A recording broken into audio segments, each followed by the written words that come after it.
Good evening, good day, everybody. Welcome to episode 60 of the Ask Abhijit show. It's good to see you all. Let me see who all is there with us today. Let us see who are there. I can see Nathan, Monish, Pranav, Harsh, Sandeep, Sudeep, Bharat, Samarth, Gautam, Aryan, Rishi, Ayush, Samrid, Gokul, Suvam, Dr. Saurabh, Vaishak, Akash, Janshu, Prakash, Cherry, Ajit, Pink Line Cabs, Harshada, Harshit, Super Rex, Vishal, Sunny, Megastar, Khusro, Aish, Yuvraj, Somya, Karan, Parama, Priyansh, Pratik, Radha, Daksh, and lots of other people. Great to see you all. Great to see you all. So, what shall we discuss today? What questions do you all have? Let's take some questions. Let's see what all you've been asking. Okay, let's begin with this question. It's by Gayatri. Gayatri says, you said in one session India didn't get freedom in 1947. It was a transfer of power. So what do we need to do to get freedom? What will freedom look like? Will we ever get there? I think we'll certainly get there. What do we need to get freedom? We need to decolonize completely. We haven't even begun the process of decolonization. I mean, if you go to the judiciary in India, they will insist that you speak in English. If you speak in a local language, they'll throw you out. That is colonization. We are still colonized. Our constitution is a colonial constitution, right? It is a Western constitution. It is not based in Indian values, in Indian culture. It is based in Western values and Western morality. Our laws are still, most of them are still British laws. I mean, what sort of joke is this? We are still a colonized nation. Freedom is decolonization. We need our institutions, our constitution, our laws to be Indian in nature, based on Indian values, Indian principles, Indian culture. And our governance system has to be Indian in nature, not this fake democracy that is only democracy in name. In a real democracy, all the institutions are accountable to the people. In every democracy in the world, in the West, etc., the judiciary is accountable to the people. It is appointed by the people. It can be dismissed by the people. A judge can be dismissed for non-performance. Can that happen in India? So this is called colonization. We are completely colonized, and most of us don't even realize it. Our laws are so regressive, so incredibly Hindu-phobic, and so on. So that's why we are not really free. We will be free only when we get rid of the colonial baggage. The process hasn't even started because it suits the politicians to keep India this way. Because that way they are able to rule us instead of serve us. Right? So that's what freedom will look like when we change all this. It can happen. Hopefully it will happen. When will we ever get there? I don't know. I would like to see it happen tomorrow, but it's not going to happen tomorrow. Maybe in the next 20, 30 years, perhaps. I would like to see it in our lifetimes, So that's what I meant by we did not get freedom in 1947. We still don't have freedom. Okay, what else do we have? Let's take another question.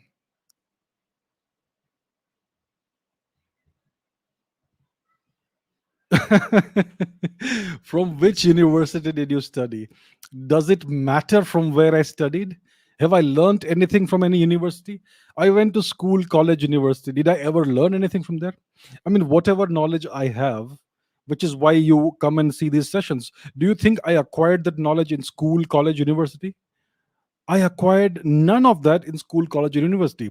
The education system is a complete and total waste of time. The only reason why we have to go through the education system is to acquire a degree, because you cannot get a job unless you have a degree. You have no status in society unless you have a degree. So education is all for degrees and status. That's all it is. But it's all pointless. It's worthless. It doesn't contribute anything to society. I I have not learned anything of value, unfortunately, from school, college, or university. I cannot think of a single class I attended, a single lecture that I attended, in which I learned something that I did not already know. I have learned everything through self study. I don't remember a single teacher who impressed me. That's just the way it is. I mean, think back to your childhood, to when you attended school, college, whatever. Did you really learn anything there? You had to learn everything on your own through homework and through going home and studying the textbooks on your own, or going to tuition classes or whatever, just randomly mugging up stuff, right? So that's how it is. So it doesn't matter in India, in any other country also. I mean, today everyone knows this scam that is the Ivy League education system in the United States. It's a scam, and that's how it is. So the real knowledge that you can acquire is something you do through self study. I don't have any guru. I have learned, nobody has ever taught me anything. That is the sad truth. I have learned everything on my own. So it doesn't matter which university I went to. It's immaterial, it's pointless. The knowledge that whatever little knowledge I have acquired it on my own because of my curiosity, and because I invested, I don't know how many hours reading various books and various other sources of knowledge. So that's what it is. All right. Let's see some more questions. So, Based Gamer says India's average IQ is given as 82. Is it true or some Eurocentric data? I see, I'm not sure how accurate IQ is in actually measuring someone's real intelligence. The guy, what's his name? Nassim Nicholas Taleb calls IQ a pseudo-scientific swindle, right? That's point number one. So IQ may not accurately reflect how intelligent a person may be, right? But it does show some cognitive abilities and things like that.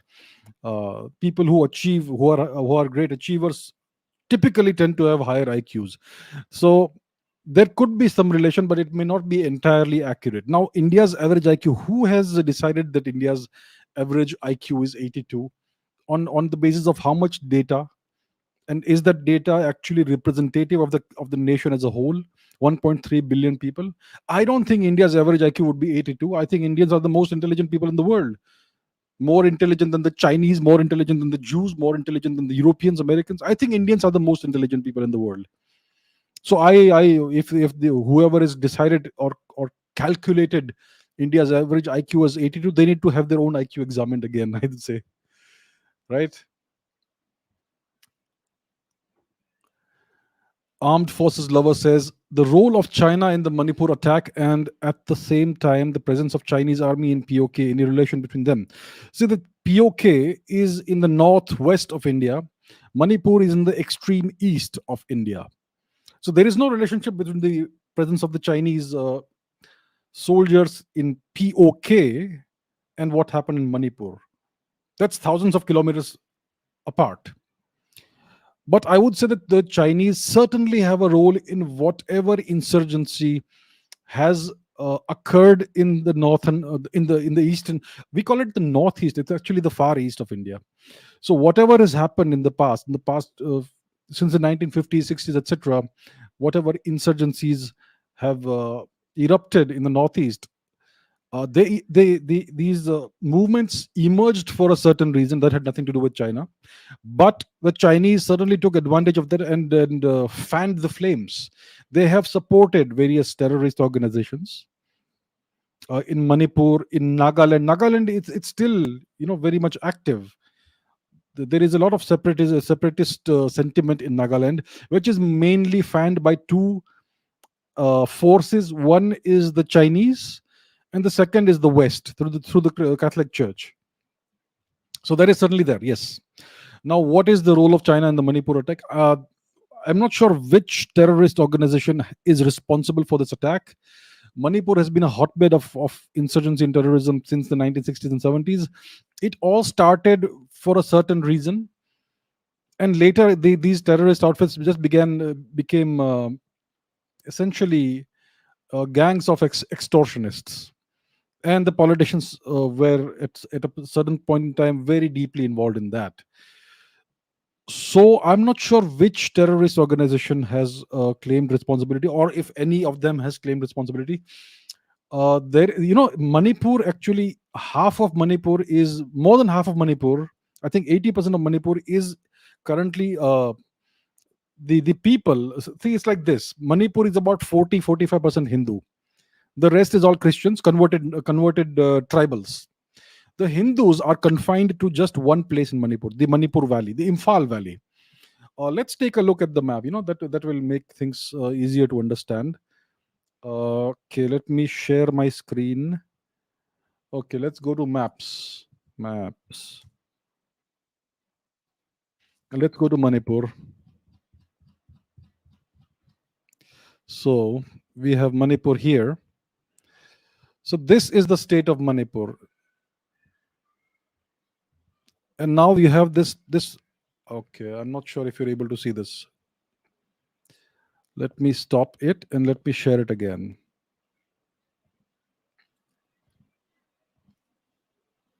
Okay, this is the state of Manipur. If you can see here, this is Manipur. And this is the Imphal Valley region. This is the only place where you have Manipuri Hindus, the Meiteis. And all of the parts of Manipur are in the possession, are the people who live there are tribals who are converted to Christianity. And in Manipur also you have this weird law there, like we had in Kashmir, which did not allow, which essentially doesn't allow Hindus to buy land outside the Imphal Valley. Hindus can only live in the Imphal Valley, and they are not allowed by law to buy land anywhere else. So the entirety of Manipur, 80-90% of it, is now occupied by people who owe allegiance to Nagaland. They call themselves Nagas, right? So a significant portion of the terrorism, so to say, in Manipur is actually done by various Naga outfits, and many of them. Let me share this again. And many of these Naga outfits actually operate from across the border in Burma. So this region, if you can see my mouse pointer, is Burma, Myanmar. And this region is home to the same tribal groups that are present in Manipur. So many of these activities happen from across the border. If you remember, a few years ago, we had to do a surgical strike in Burmese territory on one of the Naga terrorist outfits, the Kaplang group, I think it was. And the Chinese have been supporting these groups. If you look here, it's just a couple of 100 kilometers, and then you have the Yunnan province of China over here. So they essentially ferry arms, ammunition supplies across Burma into Manipur and Nagaland. And that's how these terrorist outfits are supplied by the Chinese. So I think it's quite possible that the Chinese have a hand in this. One of their spokespeople, the spokesperson, the editor of the Global Times, he actually tweeted about this, that we can support separatists and terrorists in India's northeast as one of the ways to retaliate against India. So it's part of their official policy. So it's quite possible that the Chinese have a hand in this. And if there is the case, they need to be taught a lesson. This cannot be allowed to go on. So, right. So that's the answer, sir.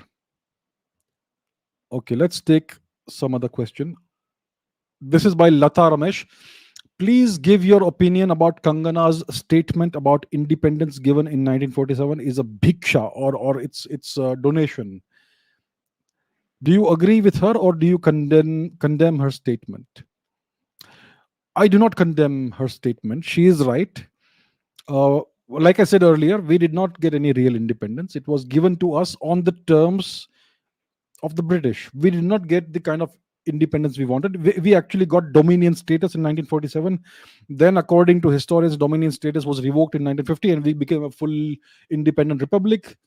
I will, there are many people who still dispute the claim that we may still be under dominion status, and the papers and all the documents have not been ever made public. So independence is never given; it is taken. Let me show what Mustafa Kemal Ataturk had to say about this. All right. So, okay, well, let me share my screen. Here we are. What did Mustafa Kemal Ataturk have to say about sovereignty? So, Mustafa Kemal Ataturk was the founder of Turkey. He liberated Turkey in the Turkish War of Independence in the 1920s, early 1920s. This is what he had to say about sovereignty.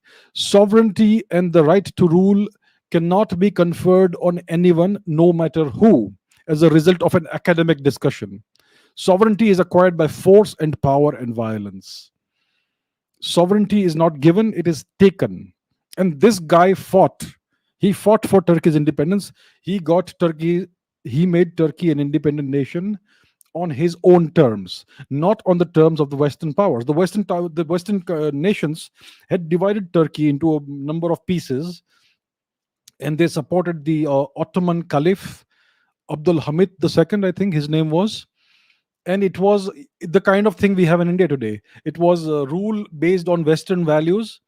It was independence, quasi independence for Turkey, based on what the West prescribed for Turkey, on the terms of the West, of the Western nations, the nations that won the First World War.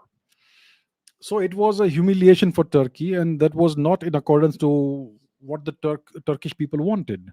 So Mustafa Kemal Ataturk fought the war of independence. He defeated all of these occupation powers, and he acquired independence for Turkey on his own terms. So that's why Turkey is able to pursue an independent geopolitical policy. And you may agree with it or not. Even I may not agree with it, but at least they are genuinely independent, right? So we are not genuinely independent. We are still laboring under the weight of colonialism. So Kangana Ranaut is completely right.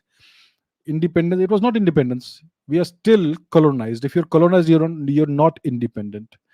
And whatever so-called independence we got was dominion status. It was a transfer of power from one set of crooks to another set of crooks appointed by the first set of crooks, right? So she's right. I agree with her. All right, let's take some more questions. Aman asks, does India have any benefit of S400? What Aman is saying is, what is the benefit of acquiring the S400 system for India? I mean, we would not try to acquire something that expensive and something you have to wait for so long if it were not of some significant use for us. So what is the S400 system? It's a missile defense system. It has a maximum range of 400 kilometers. So you can you can destroy incoming missiles or aircraft, etc., at a range of 400 kilometers or less. Typically, you would do it within a range of 100 kilometers. So this is a Russian-made system. They had the S200 earlier, then the S300, and now we have the S400. They have already developed the S500, which is an even more advanced system, and that has not been exported anywhere else thus far. So the Russians are exporting it to us. They have begun the first deliveries. I am sure we have received the first shipments of the S400, and they will be installed on the northern border against China. The Chinese also have the system. So the Russians sold the system to the Chinese, but then they sold it to India as well, which tells you that they are not as friendly with China as people would make it look like. So India is acquiring this. This is the best system of its class in the world. It is better than the US Aegis class system. what is the system called? I think it's the Aegis system. It's the system that's installed on the Aegis class destroyers that form the defense entourage of the uh, aircraft carrier strike forces in the US Navy and so on. So the S-400 is far better than that system. It is better than the Iron Dome system of Israel, which is something that's localized in a small region, and so on and so forth. So it's the best system of its class in the world, and it is going to give India the ability to wipe out any target, any potential Chinese incursions through air via with fighter aircraft or through cruise missiles or even possibly ballistic missiles. It's primarily an anti-aircraft system, so it can take out lots of aircraft at the same time. It can track multiple aircraft and take them out. It has multiple layers of missile defenses and so on. So it's a very good system. It is certainly worth buying the system. The Turks have acquired it, the Chinese have acquired it, and now we are in the process of getting the deliveries.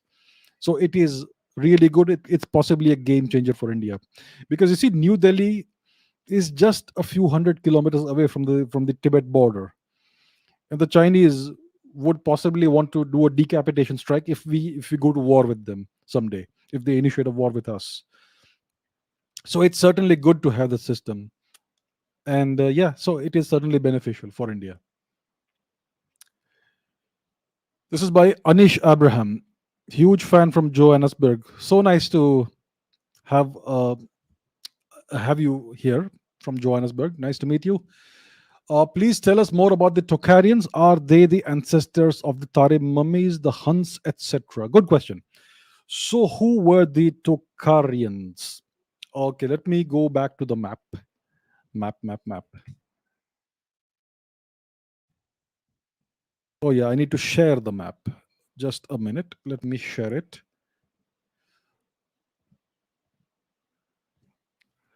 So, the Tocharians are an ancient population group. They used to live in this region here. So you see, this here is India, as you know. If you go north of Kashmir, then you reach this part of this geographical region, which is currently part of China's Xinjiang province. This is the Tarim River Basin. So this is where these people used to live, the Tocharian people. You find these mummies, very well preserved mummies. The mummies are very well preserved, and these are very old mummies, several thousand years old, like typically 3,000-4,000 year old mummies. They are very well preserved because of the extreme dryness of this region. This was once a fertile region, the Tarim River Basin. I think this is the Hotan River, but there is a Tarim River also somewhere here. So this is the Tarim River Basin, and that's where these Tocharian mummies are found, and they have also found pieces of ancient text, etc. So in India, in the ancient days, these people were called the Tushara people, and the Tocharian name comes essentially from the Tushara, from the word we had for them, the Tusharas. So who are these people? So if you look at the Tarim mummies, if you look at the mummies of these people, they look more like Europeans than Indians. They are typically, many of the males are about 6 feet tall or even taller than that. Many of them have red hair or blonde hair, and so that's how they look. But if you examine their genetics, those are Indian genetics, R1A1A, which is the Indian haplogroup. It originated in India about between 18 and 26,000 years before today. So these people had Indian origin patrilineal genetics, yes, but they looked more European than Indian, than present day Indian. So red hair, blonde hair, all that, tall, fair skin, etc. Because we have very well preserved mummies, and their language is called the Tocharian language, the Tushara language. So let's see what that language looked like. Let me see.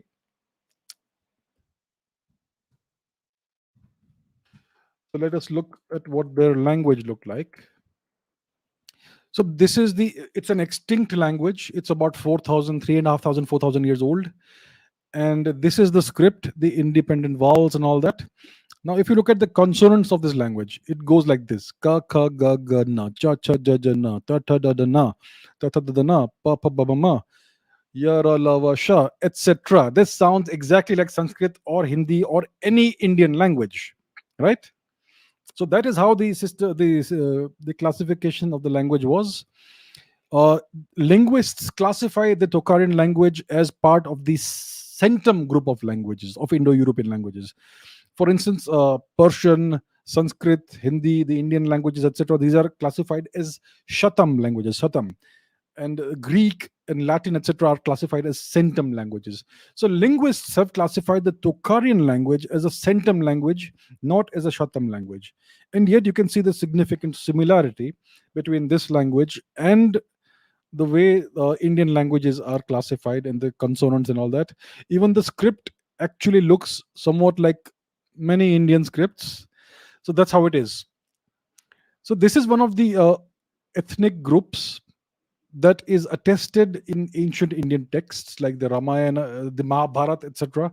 I think the Tushara people participated in the Mahabharata war and so on.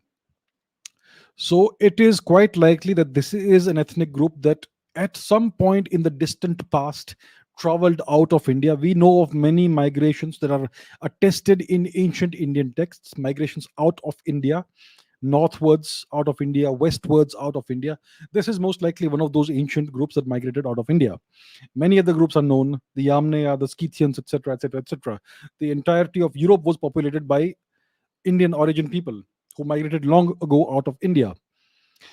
And then these Tusharas, they seem to be the ancestors of the Kushans.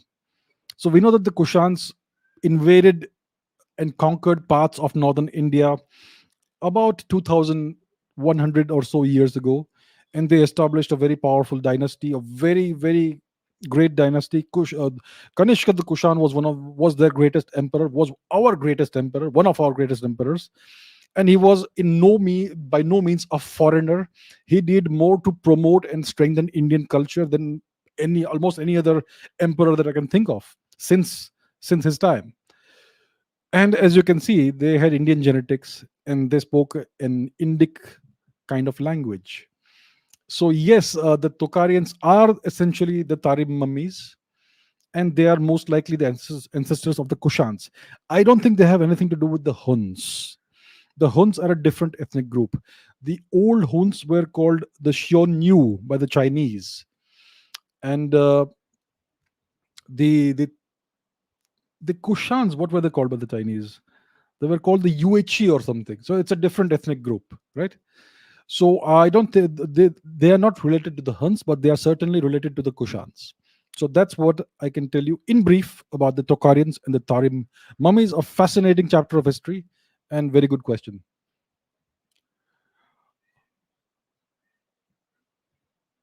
Mark Max says very big fan. Thank you. Keep up the good work. Thank you very much. Jai Shri Ram. Thank you very much. All right, let's take some more questions. Sonali, I have answered many times, so you can check out some of my old video clips. Samrit says, why have Indo-Russia relations deteriorated over the years? See, the world changes, geopolitical equations change. There is no such thing as friendship in geopolitics. It's all about convergence of interests. So, during the Cold War era in the 20th century, India was a satellite state of the Russians. It is because of the policies of the great Shri Jawaharlal Nehru ji, right? He was a lover of socialism. He was a lover of whatever else, Fabian socialism. So he chose to adopt the Soviet socialist model, and he did not even do that properly. So it led to the horrific Nehruvian rate of growth that stifled India's development during most of the 20th century. But India was a geopolitically good uh, ally to have for the Soviet Union, and that's why India and Russia had very strong relations during that time. It's because India was very useful to the USSR as something as a counterweight to American influence in Asia, and that's why we had very good relations. And they used to supply various weapons and things like that to India, the MiG 21 and various other things. some submarines, etc. Now, after the collapse of the USSR, the and the breakaway of the various Central Asian republics, etc., Russia's priorities changed. It first became a capitalist economy during Boris Yeltsin time, which was a horrific mismanagement of the country. The country went deep into poverty. Then Vladimir Putin took over, and he has strengthened Russia again. Now the world has changed. It is no longer a unipolar world with one single superpower. Now we have the Chinese threat. The Chinese are a threat to India. They're a threat to Russia also. But the US is so anti-Russia that the Russians have kind of created a quasi-alliance with the Chinese because their interests currently align. Now India is drifting towards the US as something that will help it in its to counterbalance China, and that's why our interests don't align as strongly with the Russians as they used to earlier. But we do have a common enemy in China, and that's why we still have reasonably good relations. And there is a great deal of warmth between the two nations, between the peoples of the two nations, etc., and between the leadership also. I think Mr. Modi and Mr. Putin have a very good equation, personal equation. I think Mr. Putin is supposed to visit India in the near future, so we'll see how that goes. That will be interesting. So I think they haven't really deteriorated. The relations aren't bad in any way, but they are no longer as strong as they used to be because of these reasons. Currently, the Russians are involved in Afghanistan because they want to maintain a certain presence in Central Asia, which they regard as their traditional sphere of influence. They don't want the Chinese to gain too much influence in this region, and the Russians are also, in some way, uh, they are associating in a variety of ways with the Pakistanis also, which they never did in the past. So they are doing whatever serves their interests best, and we have to do whatever serves our interests best. That's how the game of geopolitics is played. There is no friendship and such like, right? There are no friendships and enmities. You have interests, national interest. That's the main driver of everything you do. So that's the status of India and Russia and the relations between these two nations. Somia says, what is the origin of the people of Pakistan? Baloch, Punjabis, Pashtuns, Sindhis. I mean, do I have to answer this? The origin of the people of Pakistan is India. Pakistan is Indian territory. I'm really surprised to see this question. If a Pakistani goes abroad, do they look like a separate ethnicity from Indians? No. Pakistanis, Afghans, Pashtuns, Punjabis, Balochis, Sindhis, Kashmiris, and so on and so forth. These are all Indians. It's the Indian ethnicity, it's the Indian genetics, Indian languages. But it's a different religion and culture, which is why it's a separate country. So that's the answer. Okay, let's take some more questions. Mm-hmm. Dongar Singh Chauhan says, recently a woman was found suffering from breathlessness in Canada. The reports are saying this is the first case of climate change in the world. How serious is the problem of climate change? She was suffering, this was a person who was suffering from asthma and diabetes and some other conditions, and the doctor decided to diagnose her with climate change. Climate change is not a medical condition. This is just to gain publicity or the spotlight in the media. Climate change is not a medical condition, right?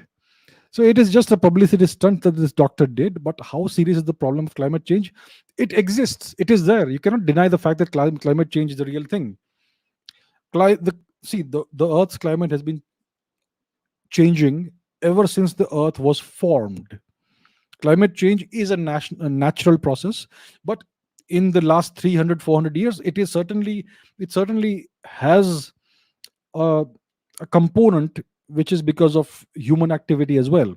So since the Industrial Revolution, the Europeans burned so much coal and oil and all that to kickstart their economy and make themselves prosperous, that it has released an enormous amount of carbon dioxide in the atmosphere. I would say the majority of all the carbon dioxide in the atmosphere, which has been released since in the past 300-400 years, the majority of it is because of the Western nations. And today they are trying to blame India and China for it, which is nonsense. But yes, there is certainly human activity is certainly a significant cause of climate change today, especially all the carbon that is being released into the atmosphere, all the deforestation that is happening, and so on and so forth. It is a serious problem. So that's what I can say about this. Yes.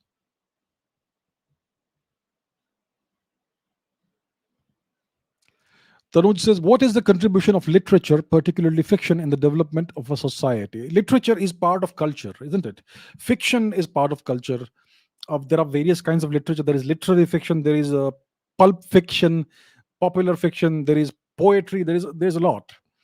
So it is certainly a very significant component of a society's culture, and the kind of literature and fiction that is popular in a society is an excellent barometer. It's an excellent indicator of the attitudes and mindset of the society. So if you look at and not just literature and fiction, the kind of games you play, the kind of content you consume online, uh, the games, I mean, if you look at, let's take American society for instance. uh, there's this deep rooted gaming culture today. Every kid plays games, right? Xbox or PlayStation or online games or Minecraft or Roblox or whatever. If you look at the nature of these games, what do you see? It's all about shooting and killing. That's the kind of culture that is prevalent in American society. That's the kind of mindset and attitudes that you have there. And the result of that is that every other week there is a school shooting or a mall shooting or something, or a mass shooting somewhere. So it is an excellent barometer of the kind of attitudes and mindset that a society has. And again, if you look at literature and fiction, it also reflects the same. For instance, look at India. There is almost no literature or fiction being produced in India in Indian languages. So that tells you that Indians are losing touch with their roots, right? And whatever is being published in English, it's unfortunately very mediocre in my opinion, in my personal opinion. I have certain standards. They may differ from your standards or other people's standards. I am saying it from my perspective, right? From my perspective, the kind of literature we have in this country is ridiculously mediocre. So it reflects the kind of society that we have today. Unfortunately, Indians are not a mediocre people. Indian society is not mediocre. It's a great culture, the oldest civilization, the greatest civilization. But we are passing through a phase of mediocrity, which is the result of all the social engineering through the education system, the media, and all that. Right? I get the feeling that inside the head of every Indian there is a Bollywood song going on at any given point in time. So that's the kind of brainwashing and mindset we have in this country today. There is no science fiction being written in India. Why is that? Because there is no understanding of science. There is no understanding of what future one would like to envisage. There is no science fiction being produced in India. That is so disappointing.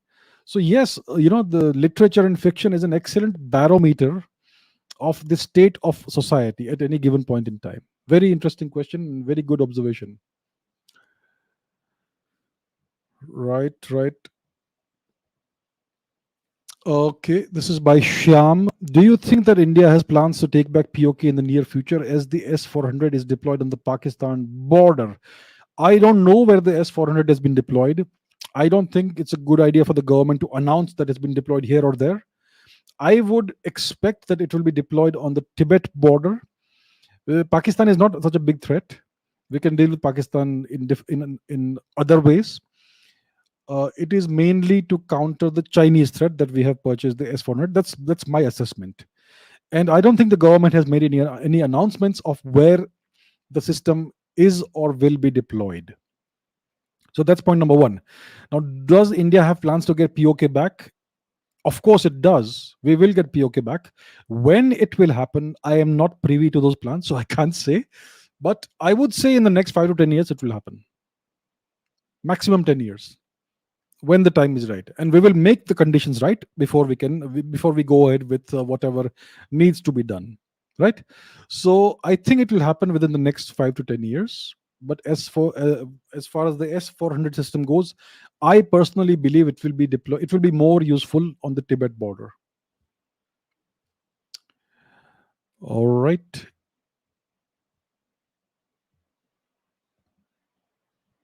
Tenjin Tamang says, what will be the breakthrough discovery in the 21st century in science?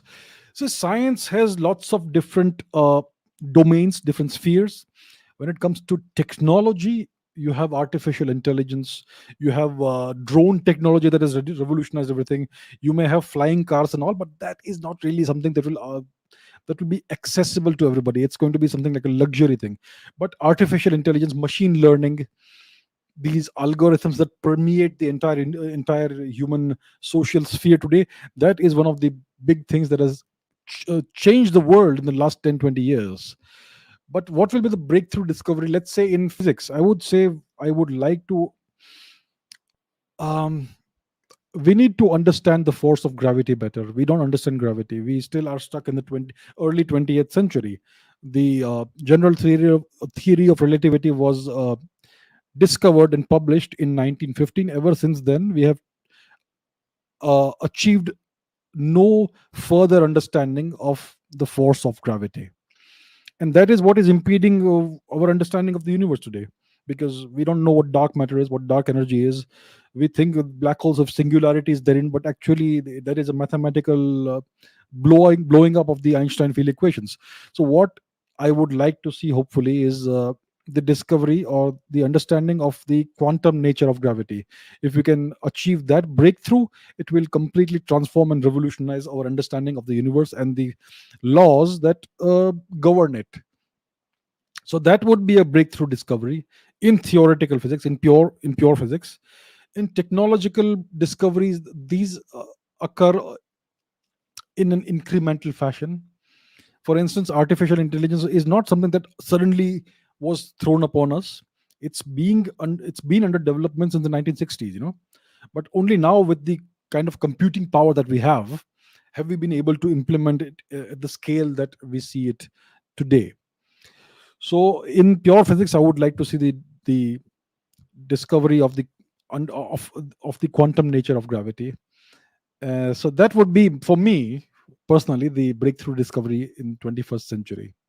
The 21st century was supposed to be the century of gravitation. Thus far, it has not been. Hopefully, it will happen.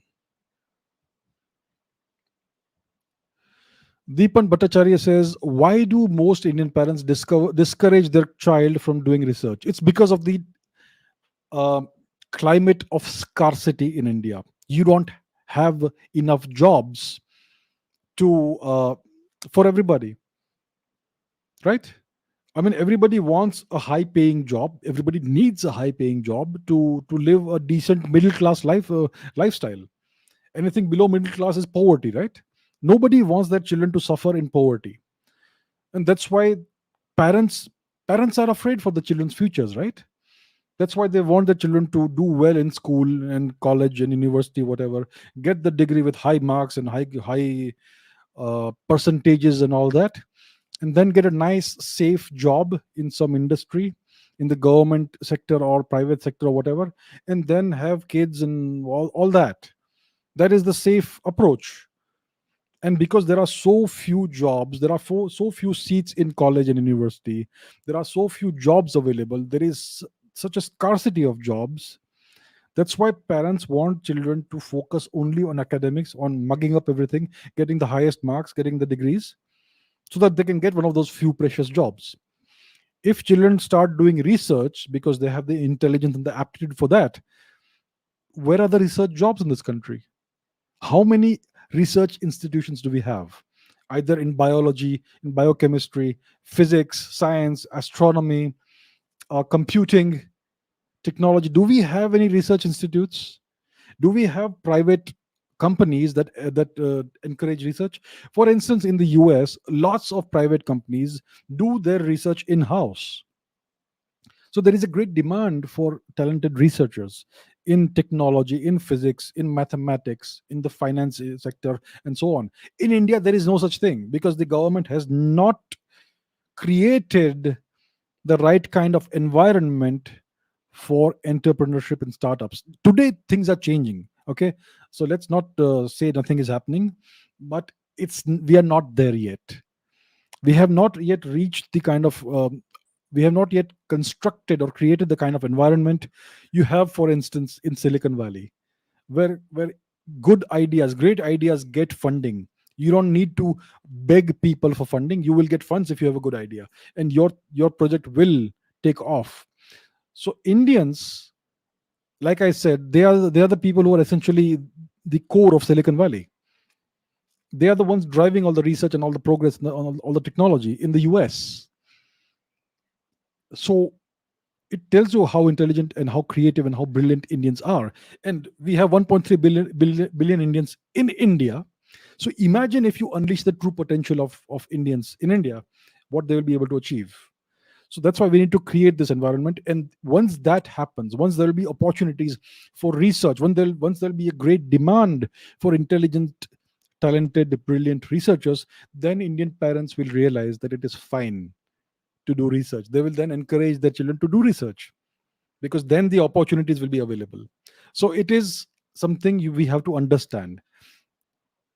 The majority of parents want their children to do well in life, right?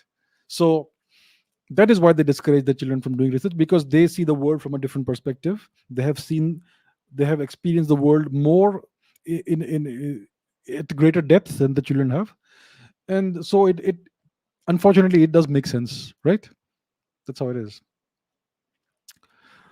All right. Okay, let's take some more questions. Malika says, Bibek Debroy once said that 95% of existing Sanskrit manuscripts are not translated. Do you think that these texts may contain critical knowledge about math and sciences which is still unexplored? So I agree with the statement that more than 95% of the texts that are available are not translated. They have not been cataloged. They have not been digitized. They're crumbling and turning into dust. And that is the crying shame in this country, that we simply don't care about our heritage. And it is the government's responsibility to do this. The ASI and other organizations who simply don't care. It's a crying shame. I think there could be a lot of valuable knowledge that could open up uh, new paradigms for us, right? It could give us a much richer understanding of our past, of what our ancestors' lifestyle was like, what achievements they did, what knowledge they discovered about mathematics, about the sciences. Certainly, it is certainly very possible. There could be certain mathematical discoveries that we are not aware of, possibly. So, yes, I agree that those texts may contain very interesting facts about our ancient history that we have lost, and the discoveries in mathematics and the sciences that we are not aware of. And that is why I have been saying for a very long time, we need to preserve those manuscripts. We need to digitize all of them. That's the first step. And then translate them into various other Indian languages, English also, for if the world wants to uh, partake in the knowledge. Yeah, so that should happen. There should be a project for doing that.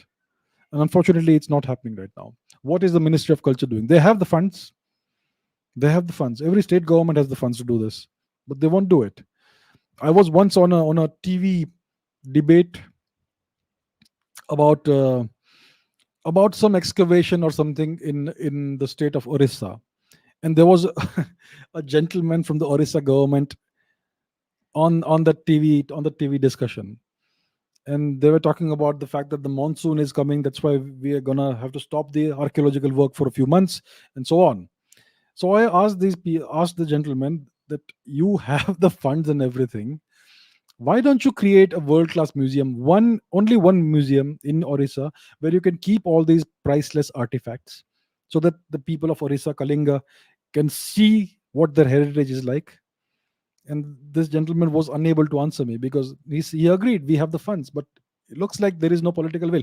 And I'm not trying to single out the state of Orissa. This applies to every state in India. and the entire Indian governance system. They simply don't care. They have the funds to do everything they want. They have the funds to create one world class museum in every Indian state, but there is no political will for that, you know.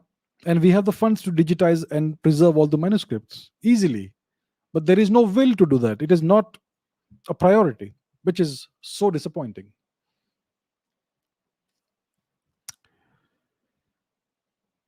Okay. Okay, what about this question? SKD says, is a war expected between India and China in the near future? It feels like a war is coming, China entering POK and asking their citizens to stock on food and so on. It does appear like a war is coming. I'm not sure where the war will be. The Chinese are more concerned about Taiwan. They want to integrate Taiwan. They want to conquer and annex Taiwan and make it part of China, because the island of Taiwan is ruled by a different system, under a different system. It is a democratic, separate nation. The Chinese say it's not a separate nation; it's part of China. Well, unfortunately, that's not the reality.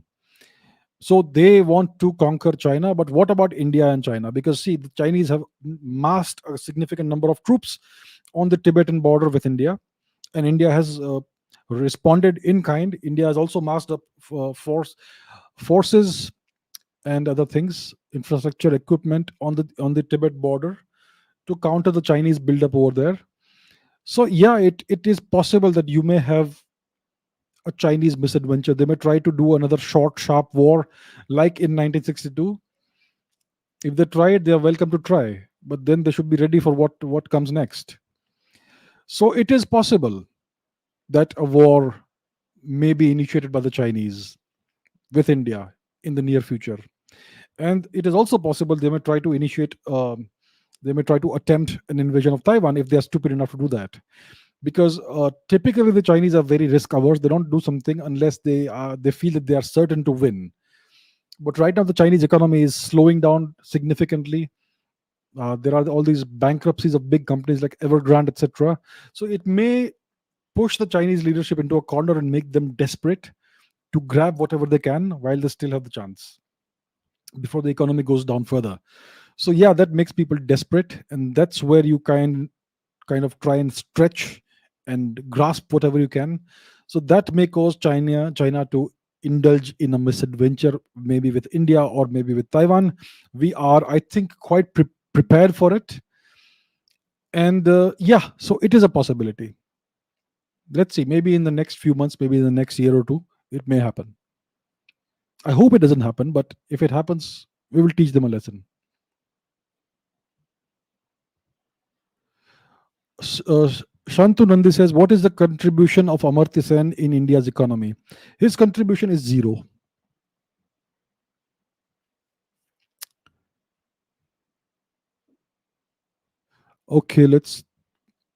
Okay, what about this question? Ashish Bora says, why does no one talk about the massacre of Native Americans? It's a very inconvenient thing to talk about because it will expose the fact that the continent of North America and South America actually belongs to the natives, not to the European origin people. The continent was stolen from the Native Americans. And there was this horrific genocide that took place over there over a couple of centuries. I would say at least 100 million Native Americans were massacred in North America at the hands of the European invaders, the British, the French, etc. And their land was stolen from them. And that is the present day nations of Canada and the United States. And even today, they are essentially second class citizens, the natives in these two countries. They live in reservations where there is no infrastructure, there are no facilities, nothing. And there is a great deal of racism against them. So certain kinds of lives don't matter in America. That is the truth about America, you know. So it's very inconvenient to talk about Native Americans and what they had to undergo. So that's why no one talks about it.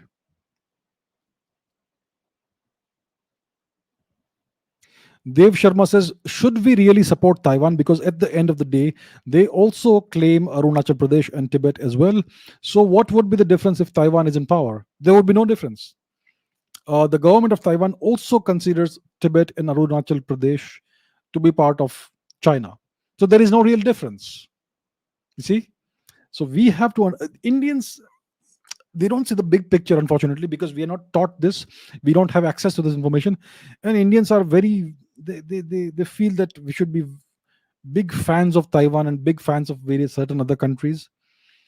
And they don't see whether the same kind of feeling is reciprocated or not. If Taiwan was really a friend, like Indians like to say, a friend of India, then would they ever claim Tibet to be part of China and Arunachal Pradesh to be part of China? They would not. They would respect the feelings of the people of Tibet and India's perceptions of its boundaries. They don't respect it. So you know what? That's the reason why uh, the Indian government, at least, is not that strong in supporting Taiwan. People ask me, why doesn't India support Taiwan? Why doesn't India come out in support of Taiwan? Well, that's one reason why. The Taiwanese have the same attitude as the Chinese Communist Party when it comes to the India-China boundaries and the dispute, which well, it's something that's left over from history. It is something that we should have solved in the 1940s and 50s, but we did not. So that's the reality. They also claim the same thing. Isn't it interesting?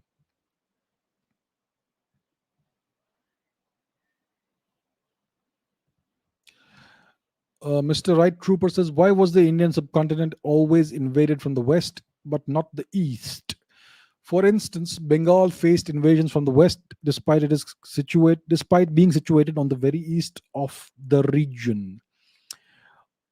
Well, yeah, it's an interesting question. Maybe because there was no significant empire to the east, and there was no Abrahamic religion that emerged in the east, right? So maybe it's just an accident of history.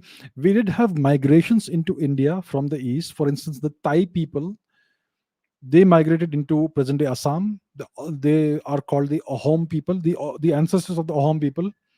So if you look at the culture of Assam, it is a beautiful syncretic culture which has elements of the Thai culture and the old Thai religion or belief system, and it is now mixed with Indian culture, Indian genetics, and all that. So it's a very interesting mixture. So you had a migration of this ethnic group into Assam. But yes, typically you have if you look at the big picture, there has been no actual invasion of India from the east. It's always been from the west, and the invasions have also happened from the north. For instance, you had the Scythian and Hunnic invasions, and also the Kushan invasions. Now, the Kushan invasion, the Hunnic invasion, the Scythian invasion were not in any way as destructive as the Turkic invasions, because the Huns who tried to invade India, they eventually succeeded to some extent. They peacefully and harmoniously assimilated into the Indian population. They did not try to impose a foreign language, foreign culture on India. They adopted Indian culture and religion and traditions. The Huns. The same goes for the Scythians, who essentially were Indian origin people, if you go back a few thousand years before that. And same goes for the Kushans, descendants of the Tocharians, Tochara people. So these were invasions that did not really uh, harm India's culture and demographics in any way. The Turkic invasions and the subsequent European invasions are what really harmed India. So if you look at the bigger picture, it's always been waves of migrations out of India, a few small scale invasions into India. But what's changed is what happened in the past 1000 or so years after the emergence of the Abrahamic religions to the West.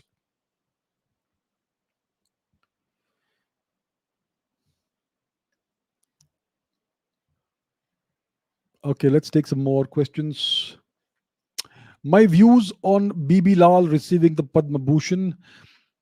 Can you briefly explain some of his interesting theories and overall career? It's a great thing that he got this award while he is still alive. He could most probably be the world's greatest living archaeologist. In the West, they call Dr. Zahi Hawass, the Egyptiologist, to be the world's greatest archaeologist. I disagree. I think Dr. Professor BB Lal is the greatest archaeologist in the world. He was the head of the ASI, and he actually did some good work as the head of the ASI. And his career as an archaeologist spans more than 50 years, more than 5 decades. He published lots of articles, lots of books about Indian archaeology, and he disagreed with the Aryan invasion theory. He demonstrated that this theory is false, but his voluminous body of work was never incorporated into India's history textbooks. They marginalized him, they sidelined him, the Indian historians. So it is great that he has got this recognition. I'm really happy for him. His theories, overall career. So that's what it is. It's like 50 years. He has published some very interesting books. I have a couple of his books somewhere here. The Rig Vedic People is one book that I can recommend to you. The Rig Vedic People by Dr. BB Lal. It's about the archaeological findings in the Saraswati Sindhu region. It shows that these people, there is this continuity of culture and traditions from the Harappan times to the present day in India, which means it shows that this culture, etc., did not come from Central Asia or Eastern Europe or whatever with the so-called Aryans. It's always been part of India and so on. So that's a little bit about him. So you can, I would highly recommend that you acquire a couple of his books, such as The Rig Vedic People, which will give you a better understanding of his work.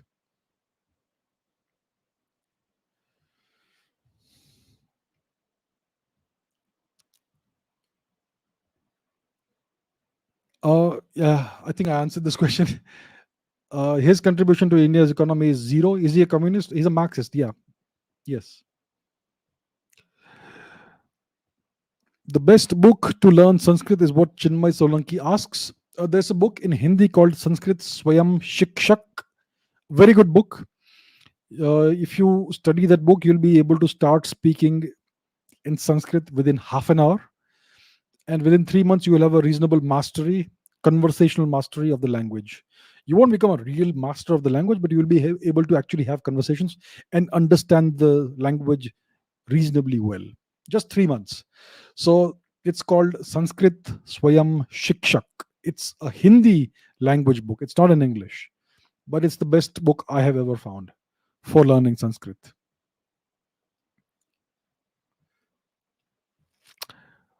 Okay, let's see what else we have. Oops.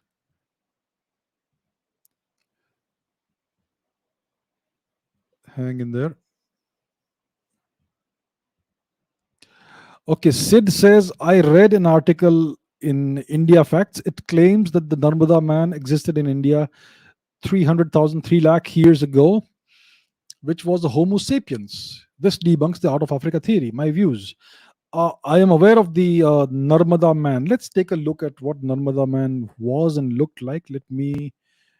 Let's do real-time research. Okay, let's go to trusty old Google and say Narmada man. So, what does it say about this person? Narmada Homo erectus, a possible ancestor of the modern Indian. So, this is not Homo sapiens, it's Homo erectus, which is an extinct species of human. Okay, it's in French. Let's go back. Let's see some other source. What is this here? Let's take a look at what it says here. So, human skeletal remains about 300 to 150,000 years ago, Middle Pleistocene period. Is this sapiens? What is it? Homo erectus. This is not Homo sapiens, right? So that is the thing. It does not disprove the out of Africa theory. It shows we are quite aware of the fact that we had other Homo species in Asia, in Eurasia, a long time before Homo sapiens arrived in Eurasia. We have the so-called dragon man or something in China. We had They have found other fossilized remains in Eastern Asia that are more than 1 million years old. I think it was Homo erectus or something. I'm not sure which species it was, but yes, we have had the presence of other species of humans in Eurasia long before Homo sapiens ever appeared in Eurasia. So the Narmada man was not Homo sapiens; he was Homo erectus, which is a species that came before us. So it does not debunk the out of Africa theory. The out of Africa theory is the best theory we have as of today to explain the origin of Homo sapiens, our species. So, according to this theory, from the best data that we have, from the overall data, all the data points that we have, all this data, it indicates that our origin was somewhere in Africa a long time ago. About The human chimpanzee divergence is supposed to have happened about 6 or 4 million years before today. Before that, we were the same species, our ancestors. So then, so that's where the origin of the Homo species, the various Homo species, hominin species, uh, occurred in Africa. And then about 75,000 years ago, before today, there was an out of Africa migration uh, near Yemen, Djibouti, Yemen, and that's how the non-African humans originated, which is again Homo sapiens, which is also the people that you have in Africa. So we have the same species, but that's the out of Africa migration that the theory is, which is the theory that you are referring to. So Narmada man does not, the existence of Narmada man in India does not debunk the out of Africa theory, unfortunately, right? That's what we just saw. But yeah, that's a good question.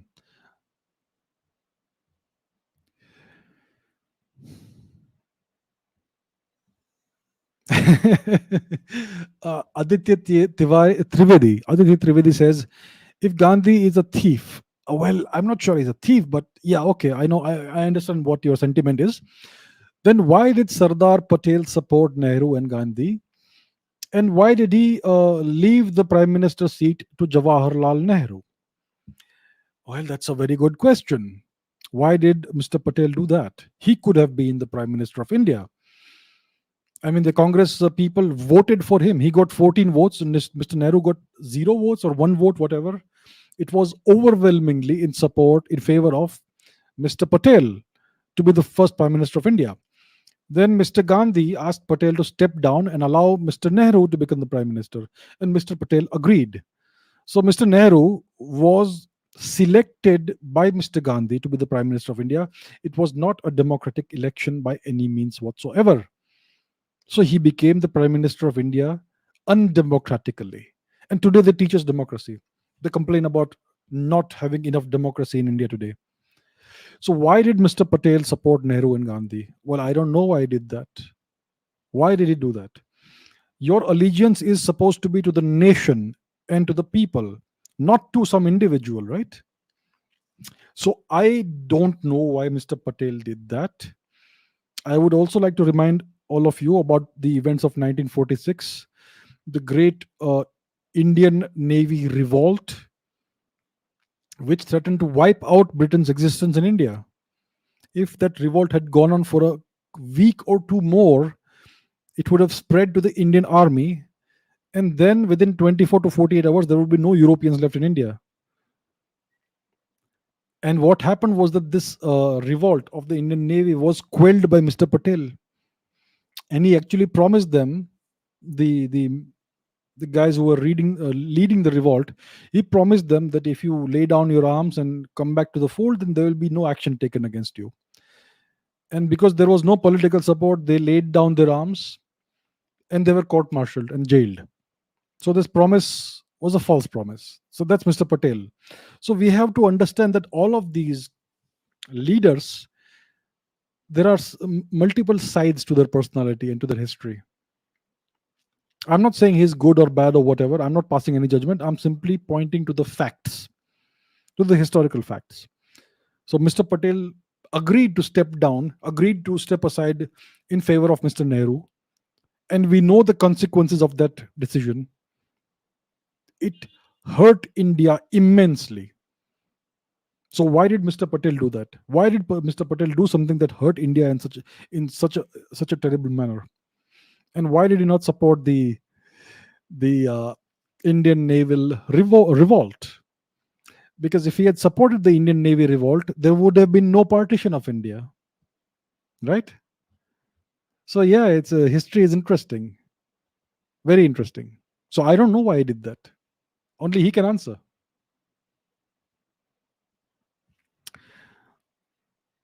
Okay, why? See, when you ask me, I mean, I can see some other questions here.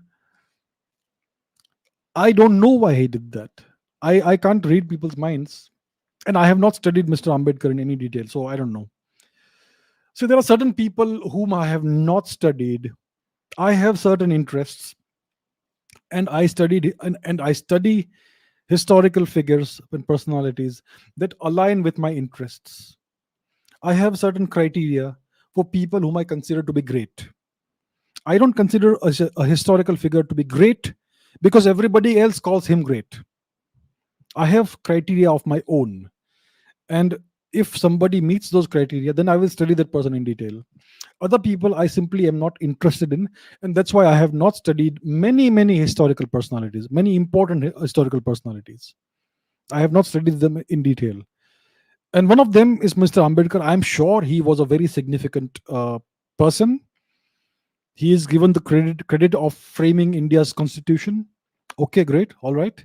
But I have not studied his life and his history and his works, etc., in any detail whatsoever, and therefore I am not aware of why he did this, if he actually did do it. So, don't know.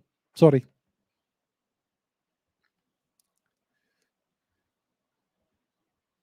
Who deserves to be called Father of India? Shashwat asks this.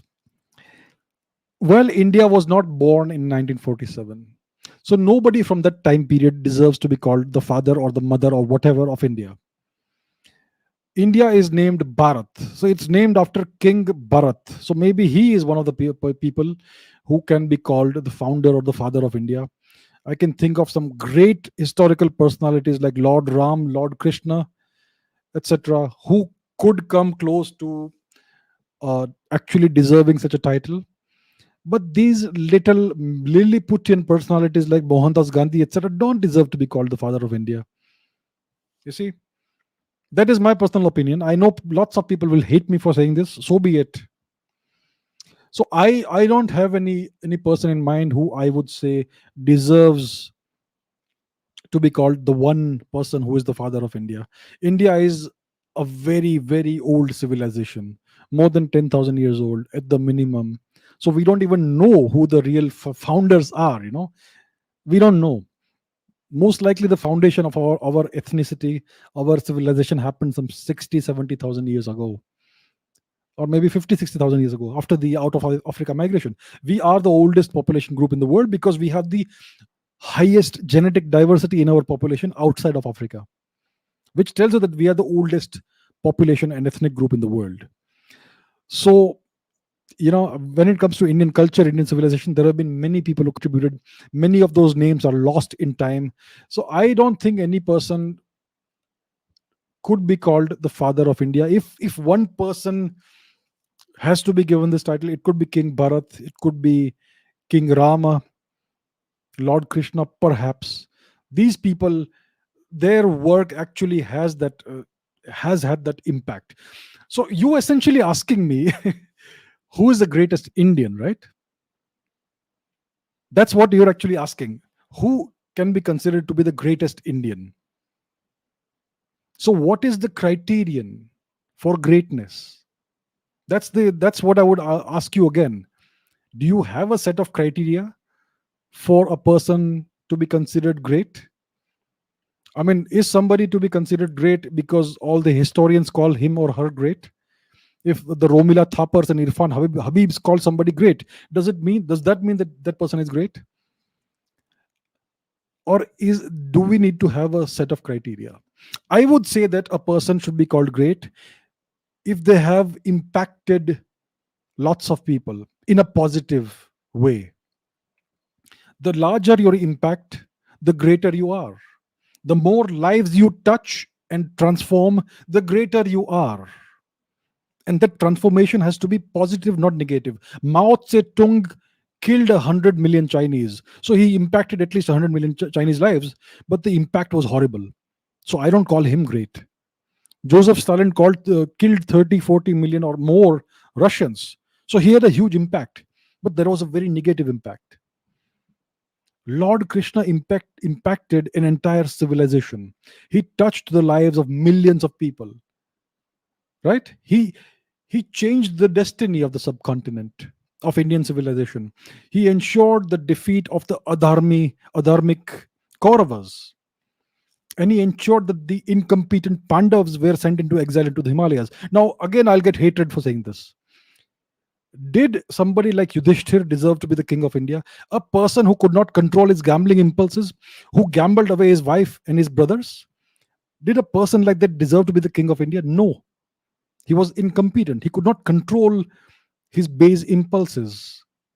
Did somebody like Arjun deserve to be the king of India? He was a great warrior, very brave, but he faltered on the battlefield. He was not willing to fight. What's the point of being a great warrior if you can't do the right thing? A person like that doesn't deserve to be the king of India. So Lord Krishna transformed the entire dynamics of India. He got rid of all these incompetent and adharmi people, and he did the right thing for the country. So that is a huge impact. He impacted the entire civilization, and he is still revered today. So that is a big positive impact. These are criteria, So, that's the kind of criteria you need to have to consider somebody great. Don't start considering people great and lions and whatever because everybody else says that. And then when I say something contrary to that, I get this backlash. So please use your intelligence. You are all intelligent. Use your intelligence. Have your own criteria for judging somebody to be great or not great. Please do that. Use your intelligence. Don't be sheep. Don't use the results of other people's thinkings. Don't form your opinions. Don't base your opinions on other people's opinions. Use your own intelligence. Please do that. Right. Okay, let's take some more questions. Why didn't Lord Krishna crown himself the king of Bharat? Because he was not interested in power. Okay, let me ask this question. Everybody, so one of the names of Lord Krishna is Parthasarthi, the Sarthi of the Parth. Partha means the archer. That is Arjun. So he was the Sarthi, the charioteer of the great warrior Arjun, right? So it is, people mostly see Lord Krishna as somebody who served the Pandavas, right? So was he serving the Pandavas? All the political machinations that Lord Krishna accomplished, did he do it in the service of the Pandavas?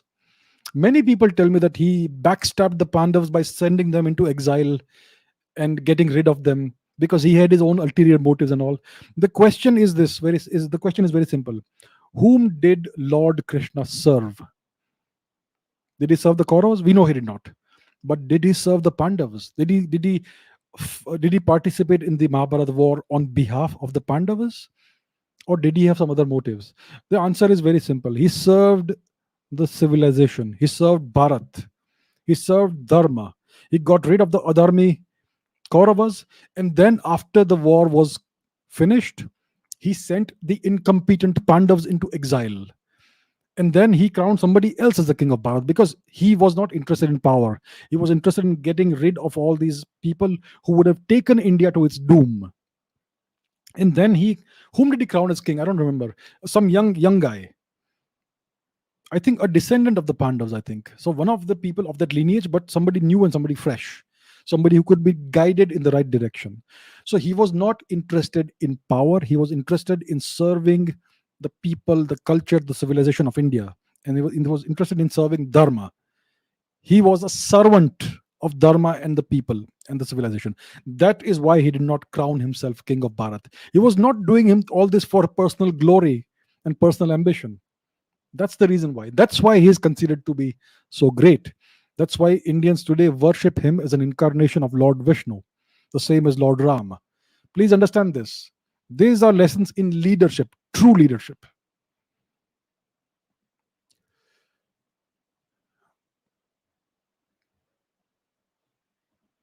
What are my views about Chhatrapati Shivaji Maharaj? I think he's one of the greatest kings of India in the past 1000 years. I have said this before. So in one sentence, that's my view about him. One of the greatest servants of India, one of the greatest leaders of India in the past 1000 years. It's tragic that he died so young. He died in his 50s, I think. If he had lived another 10, 20 years, he could have transformed India even further and made India a better place. So it's tragic that he died so young. He was a really, really great king.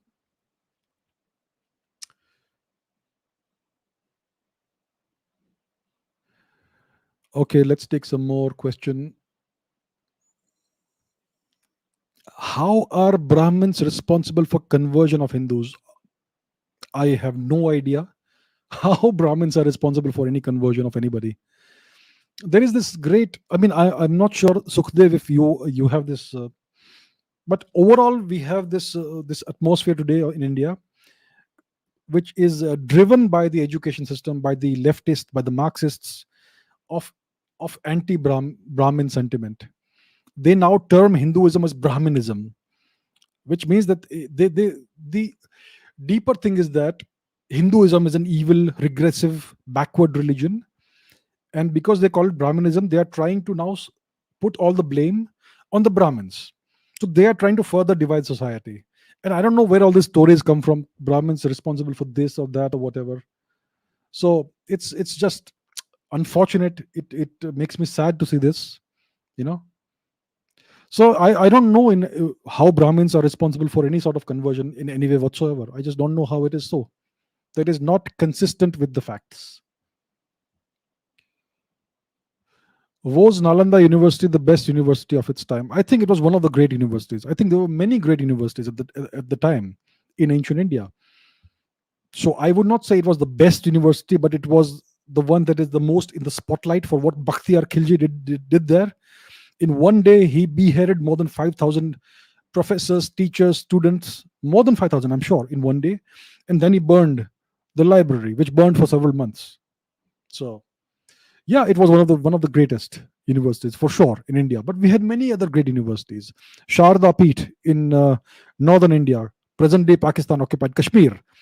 Takshashila in western India, present day what? Punjab?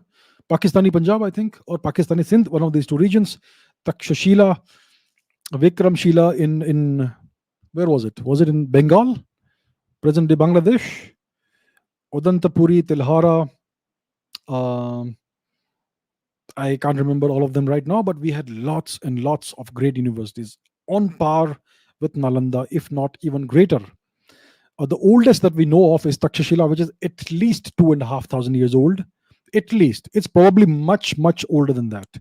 Maybe it's a couple of thousand years older than that, possibly. We know that Vishnugupta Chanakya was a professor of politics and political science in Takshashila University. And that is about 2,500 years before today. So that was already a major established university at that time, 2,500 years before today. So it's clear that it would have been much older than that. So yeah. Right, let's take some more questions. Very interesting questions I'm getting. Keep it coming, guys and girls. Keep it coming. Love it.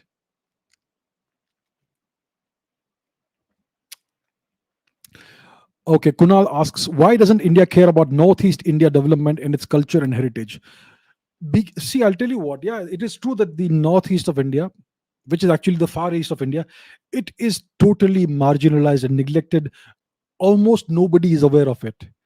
If you ask somebody about Manipur, they'll say, what? Manipal?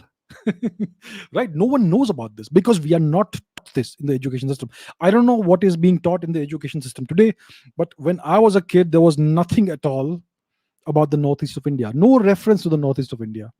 The only thing was some passage in the horrific civics syllabus in which you had to memorize all the capitals of all the states, in which you had to. So that's when you came to know about Itanagar and Imphal and Aizawl and all that. But apart from that, there was no mention of the history, the culture, etc. of northeastern India. And it is also true that after independence, after the dominion status of 1947, the government of India consciously gave northeast India stepmotherly treatment. There was absolutely no development in this region. The Mr. Nehru allowed the rampant Christianization of the so-called tribal peoples of northeast India. All the Nagas have lost their culture today. They believe that their ancestors were barbarians, they were uncivilized, etc. Come on, man. So it's tragic what's happened. The so-called Naga people, they're a group of different ethnicities, different tribes. Essentially, they had their own beautiful culture, and the British portrayed them as naked people, as barbarians, as primitive, and that is the first step towards converting people to Christianity. And today, the people of Nagaland and other parts of Northeast India have lost their culture completely. They are completely rootless. So there was no development there, no infrastructure development, no industries, nothing. And that's why so many insurgencies came up in this region. And there were no hospitals developed there. There was no healthcare, nothing.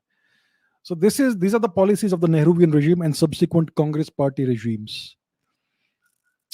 So that is one of the reasons why it's not that the people of India don't care about the Northeast. It's that the people of India aren't aware about the Northeast. If you don't teach children about the Northeast of India, how will they know about it? And then when they see somebody who comes from Assam or Nagaland or Manipur, they will think that it's from a different country because the ethnic features look different. That is the tragedy of the Northeast. They are as much Indian as anybody else, but people just don't know about it. Today, I think in the 21st century, there is more awareness, thankfully. But if the Nehruvian regime and its successors were still in power, it would be the same story there. Terrorism, insurgency, separatism, and no development. Thankfully, things are changing now. I hope.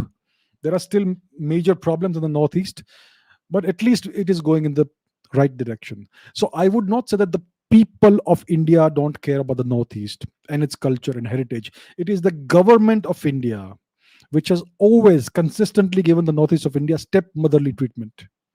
Right? We tend to blame the people of India for everything that's wrong with India. Oh, there is no traffic sense in India. There is garbage everywhere. Tell me something. Is there any traffic law being implemented? Are there any traffic police to enforce any laws? And when it comes to the garbage in India, let's say you put all the garbage in the trash. First of all, the government doesn't provide trash bins in the streets and all that, so people are forced to dump the garbage wherever they can. Right? They have no control over what happens outside. They can only control what happens inside their house. So people keep their houses clean, but the outside is all in the hands of the local municipal councils and whatnot. And we know how they are. Deeply corrupt, many of them. I'm not saying all of them. I'm not saying all are corrupt, but we know that many are corrupt. And many don't care about the people.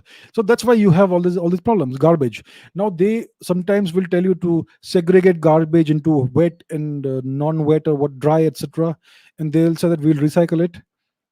Do they actually recycle anything? They dump everything into the ocean, in the rivers. So that's the thing, right? We tend to blame the people of India for everything that's gone wrong with India. The truth is it's the colonial government of India, the present day colonial governance system and institutions of India that are responsible for everything that's wrong in this country. And that is what the attitudes that prevail with respect to the Northeast, the ignorance about the Northeast. It's because of these government policies, education policies, and all that. So I think that once people become aware of the Northeast, they do care about the Northeast. But people simply aren't aware, the majority of people today. So that is a great tragedy of the Northeast. Deepan Bhattacharya says, was Chanakya a socialist? As claimed by many people, as the gap between the rich and the poor was less during the Mauryan Samrajya. You see, if you look at socialist, this is a very good question, by the way, Deepan. So if you look at socialist societies, you have this huge gap actually. You have a huge gap. Look at the USSR. Hmm? The USSR was technically a socialist nation, the Union of Soviet Socialist Republics. The overall population of the USSR was in poverty, but the members of the Communist Party, the Politburo, they lived in ultra luxury. That was a shocking gap between rich and poor. Look at China. Today, China is no longer a socialist country. It's a capitalist society. It's an imperial dictatorship with capitalism. But before the reforms of Deng Xiaoping, you had the same situation in socialist China. People living in poverty and the Communist Party bosses living in ultra luxury. Same thing you would see in Fidel Castro's Cuba, and so on and so forth. In the various Soviet bloc satellite states of Eastern Europe, the same situation. Socialism inevitably creates a shocking gap between the rich and the poor. It's just that the poor are so many in number that it looks like everyone is the same. That's what socialism does. During the Mauryan Samrajya, everybody was prosperous. Just look at the statistics, the data of which Angus Madison has published. India accounted for over a third of the world's GDP until 0 AD and after that. Before 0 AD, it would have been even more. India would have accounted for more than half the world's GDP. That's how prosperous India was. And the prosperity was not concentrated among the elites. There were no elites, right? The entire population was prosperous. The standards of living were very high. That is not socialism.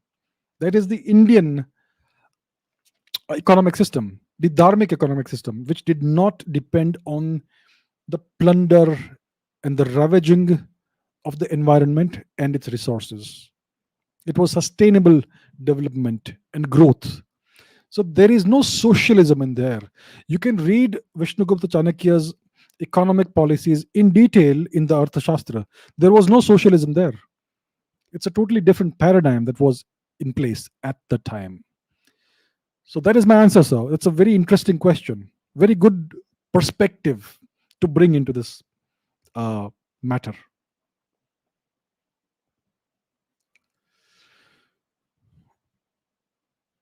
Okay, Shyam says, do you think it is impossible for India to get the UN permanent seat because of China? I think it's impossible.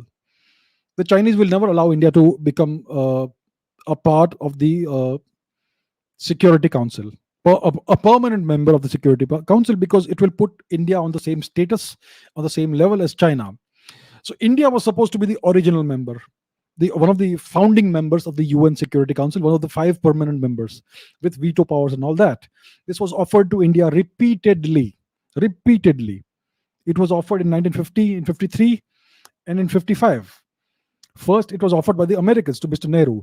Mr. Nehru said, no, not at the cost of China. Please bring China in first, then we'll talk about India.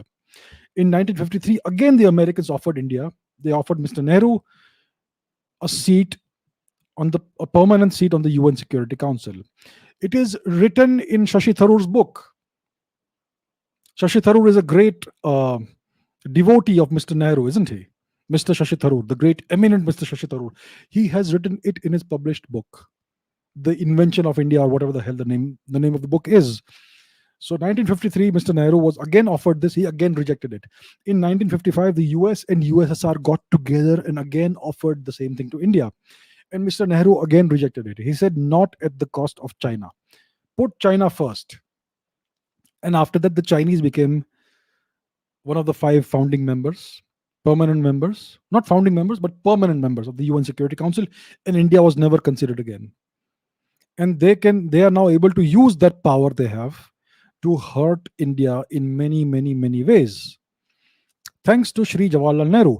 And Mr. Nehru in Parliament in 1955 gave a categorical statement that India has never been offered a permanent seat of any kind in the UN Security Council. Mr. Nehru lied in Parliament. He lied to the people of India as Prime Minister. Shocking, isn't it? Right. Okay, let's take some more questions.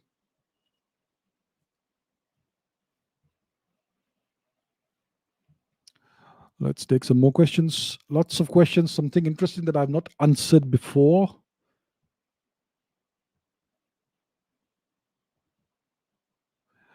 Mayank Sharma says, why is there a sudden change in the scripts of the Indus Valley civilization and Vedic period at the time of the so-called Aryan invasion, migration, tourism? Which script has changed? So I am not aware of any sudden or gradual change in the scripts of the Saraswati Sindhu civilization. I'm not aware of anything.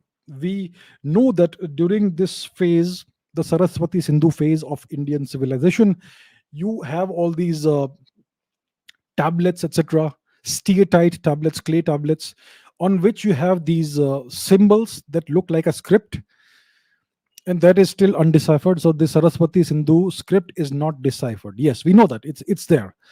Now, where is the sudden change in script? Which new script came in? Eventually, you had the Brahmi and Kharoshthi scripts that came into that became prevalent, but there was no sudden change. It was a gradual change, and it seems that the Brahmi script may actually be somehow related to the uh, script of the Saraswati Sindhu phase of Indian civilization. And again, you don't find any of these scripts, either the Brahmi script or the Kharoshthi script or the Saraswati Sindhu script, anywhere outside India. So if it was the consequence of a migration, invasion, tourism into India, then you would find evidence of these scripts outside of India as well, in Central Asia, Eastern Europe, wherever these alleged Aryans are supposed to have come from. So that is not the case, right? So, like I have been saying so often, so many times I've said this, there is not a single data point that can point to an actual Aryan invasion or migration or tourism or picnic into India. I mean, they say today, based on genetics, that the Yamnaya people are the Aryan invaders or migrants into India. Right? The Yamnaya who wiped out the population of Europe, the male population of Europe. Now, the question is, if the Yamnaya are the Aryan invaders or migrants into India, why didn't they wipe out Indian males like the way they wiped out the European males? Why didn't they do that? And in Europe, you find this sudden change in the archaeological record, a sudden change in the culture, a sudden change in the burial practices. You find these mass graves of people who have been murdered brutally and thrown into the pits. So that is a clear evidence of a massive invasion, a sudden, abrupt change in everything in Europe. You don't see anything like that in India. You don't see any evidence of Yamnaya style graves in India, right? Show me a single Yamnaya burial in India, anywhere in India, in Afghanistan, in Pakistan, in present day India, anywhere. There is not a single such burial in India. So these are all lies. It's simply lies. That's all I can say about this.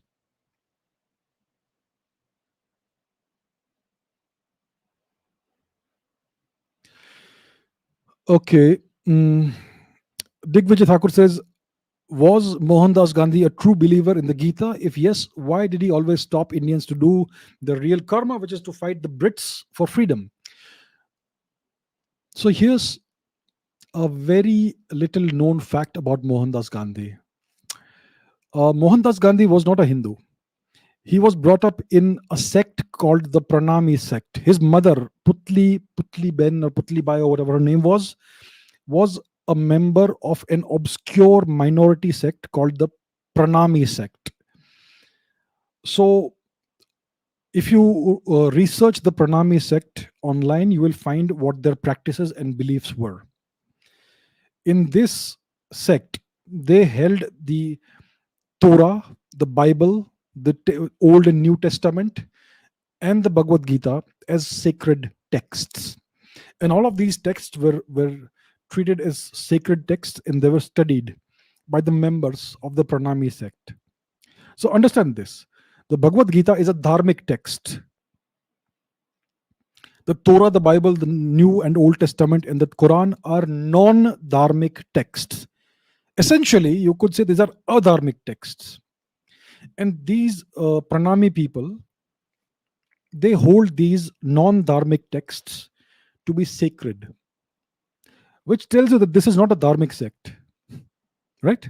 And Mr. Gandhi has written about this, that he grew up uh, reading the Bible, the Quran, etc. And he considered these books to be sacred books for him. So one cannot make the claim that he was a true believer in the Gita or that he was a real Hindu. If you considered a non-dharmic text to be a sacred text, that automatically makes you not a Hindu. It's very simple. So Mr. Gandhi was not a Hindu. Please understand this. I mean, historians and the media, etc., they portray him as a great dharma guru or whatever. He was the exact opposite of that. And that kind of explains much of his political actions. Right. Could you please tell us the significance of the Kerala School of Mathematics in the field of astronomy and mathematics, calculus?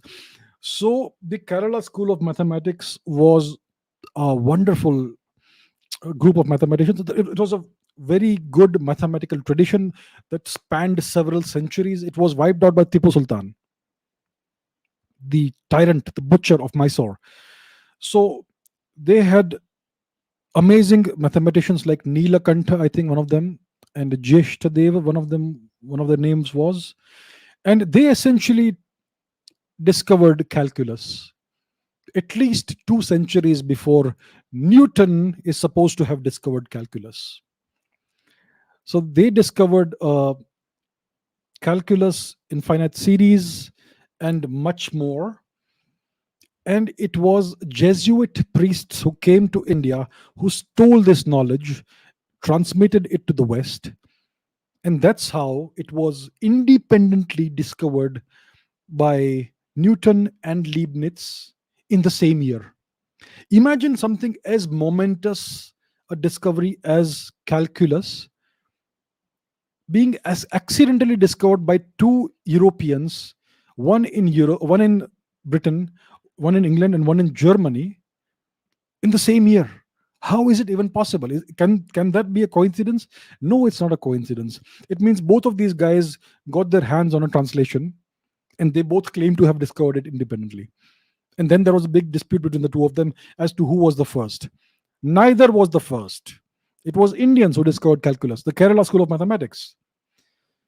Today, these facts are now coming to light, but today Western historians are trying to say that it was accidental and Newton and Leibniz discovered calculus independently. There was no transmission.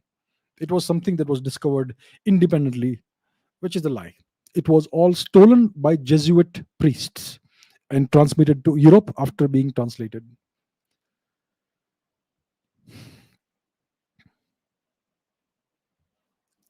Okay, let's see some more questions. I'll take one or two more questions because we are reaching our time limit.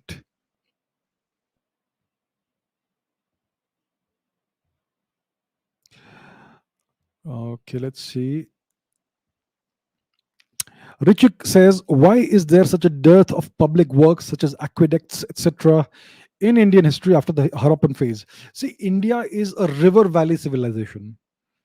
We have river valley, all of our uh, settlements, towns, cities, etc., they are built around rivers in river valleys.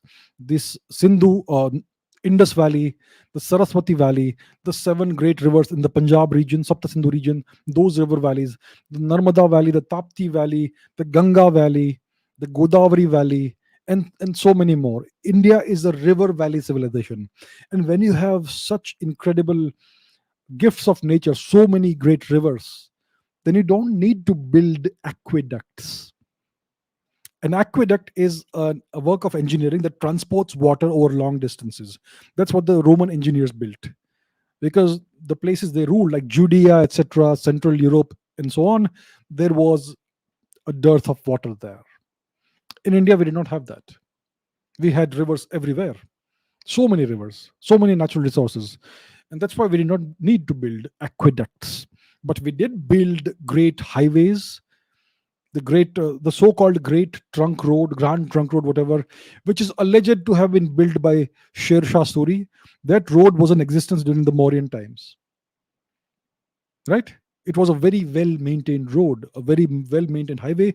It connected Patliputra in the east of India to Takshashila and further in the west of India, which is present day Bihar and east of Bihar, and present day Pakistan and west. And this was a very well maintained road. You had rest houses, you had inns, you had hospitals, you had hospitals for animals. All of this, all maintained by the state, all free of charge. You did not have to pay money to use the hospital or the rest house or the inn or whatever. That's the kind of public works we had in India before the past 1000 years. Interesting.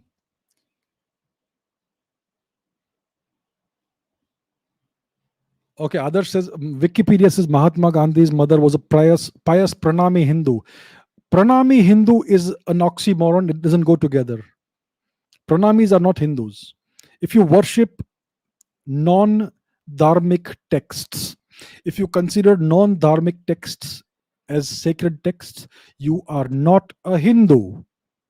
Simple. So I don't care what Wikipedia says. If you worship non-dharmic texts, you cannot be considered to be Hindu. It's as simple as that. All religions are not the same. There are only three religions, the three Abrahamic religions. Hinduism is not a religion. It's a culture. It's a civilization. We don't have one book, one God, and one prophet, right? And we don't consider other religions to be inferior. And we don't believe that you will go to hell if you don't worship my book, my prophet, and my God, which is what these other three religions do. So if you consider their texts to be sacred, you are no longer a dharmic person. It's as simple as that. So she may be a pious Pranami, but she was not a Hindu. Okay. Any other questions? Let me see.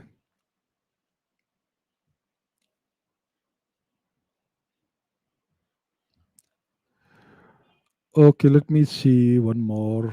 If I can find something interesting.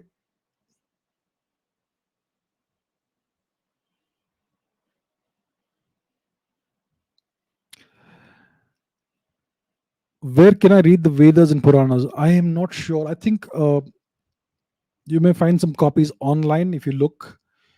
It depends on which language you want to read it in. There are some translations of the Vedas in English, but I am not sure how reliable or accurate those translations will be, because there are many Sanskrit words that cannot be translated properly into English. For instance, yagna is translated as sacrifice. Yagna is not a sacrifice. A sacrifice is a ritual murder. Yagna is not a sacrifice, but that's how they translate our Vedic texts. So I don't know if they can actually be relied upon to actually gain real knowledge. I think you will find translations online. You may be able to buy translations on various online portals like Flipkart, Amazon, whatever. I'm not sure about the Puranas where you can find them, but if you look online, you may be able to find most of these things. Some of it may be available only in Sanskrit, for which you may need to learn Sanskrit, which is not a difficult thing to do. So that's what I can say in brief. What would have happened if the British had not come to India? What would modern day India look like? If the British had not come to India, we would all be speaking Marathi or Sanskrit, because the British destroyed the Maratha Empire. The Marathas had already annihilated the Mughal Empire. The Mughal emperor still existed, but he was essentially the mayor of Delhi. That's all he was, right? The Marathas they controlled the entirety of India, most of India, from much of southern India to northern and western India, eastern India, much of it, and all the way up to southern Afghanistan. So that was the Maratha Empire. That's what the British destroyed. If they had not come to India, we would be a dharmic state, the Hindu Rashtra that everybody demands, and our national language would either have been Marathi or Sanskrit, which would be a million times better than what it is today. So that's what would have happened if the British had not come to India? All right, ladies, gentlemen, boys and girls, thank you so much for all the questions. It was wonderful chatting to you all. And I will see you very soon next week in next week's episode. Thank you very much. Thank you very much, all of you. I will see you soon.